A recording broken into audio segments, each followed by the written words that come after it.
How to make collage on Instagram story. In order to do that, let's first head over and click on this plus icon on your story. You can head over and then create right here. Now, for this case, you can see in here that we have a lot of things. So you can only collage photos. So click on photos right here. Then once you have done that, click on this select option. Then from in there, you can select up to 3 or 2 or 2 to 6 pictures. So for example, let's collage these 4 pictures right here. Click on next and you will have the option right here for layout. Click on the layout right here and as you can see, they have been added into a collage. Another option that you can do in this case is to just scroll from this, which is the left to right. Let's scroll from left to right here and it will open the camera.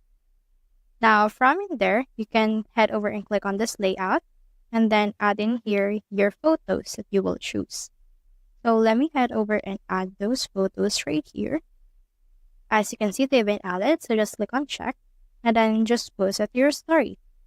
So that's how you make collage on Instagram story. Hope we helped.